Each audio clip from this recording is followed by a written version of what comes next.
Hey there friends, in this video I'm going to be showing you how to adjust the contrast of your photos using Affinity Photo.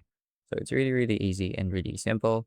What we're going to do is we're going to import our photo by clicking on File, then Open, and then selecting the photo we would like to edit.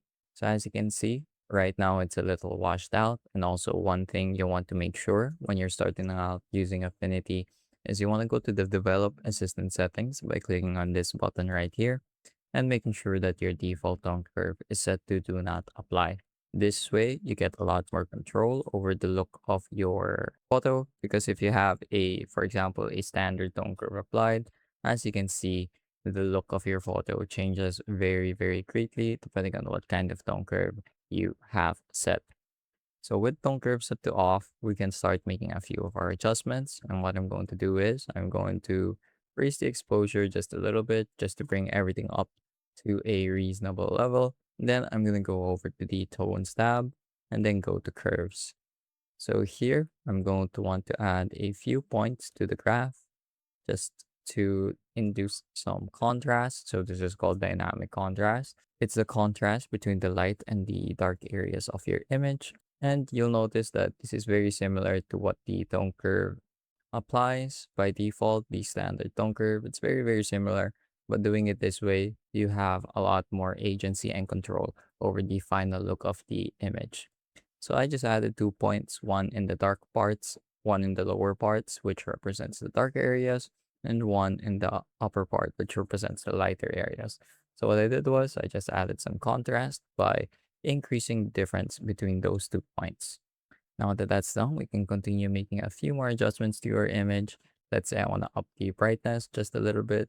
And the difference between the exposure and the brightness is the brightness really only affects the midtones. So it's very useful if you don't want to overexpose the entire image. Now that that's done, here's the main thing, contrast. We can add a bit of contrast by clicking on this arrow here or moving the slider.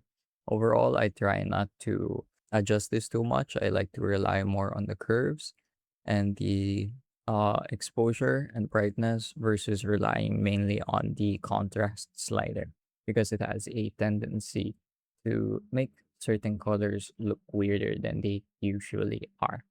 But overall, I'm pretty pleased with the way this looks so far. So one last thing is I probably want to increase the level of the midtones. So I'll make another point here on the graph and just bring it up while lowering the highlights just a little bit, like so. And there is our image. So here's the finished curve, the one I've settled on. And these are the changes that we've made. As you can see, they're all very minor. Take note that you don't usually have to make such large adjustments to have a large effect on the image itself.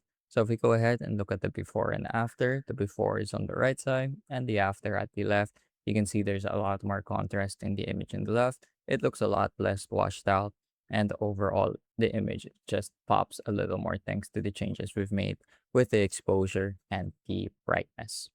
So that's all it takes to adjust contrast. There are a few things again that you want to take note of. You can add dynamic contrast with the lighting, and you can also enhance the photo by moving the contrast slider itself. So those are two ways of adding contrast. There's also a third called color contrast, but it's a little unnecessary in this particular photo. So it's really quick and really easy. And that's pretty much it for this video.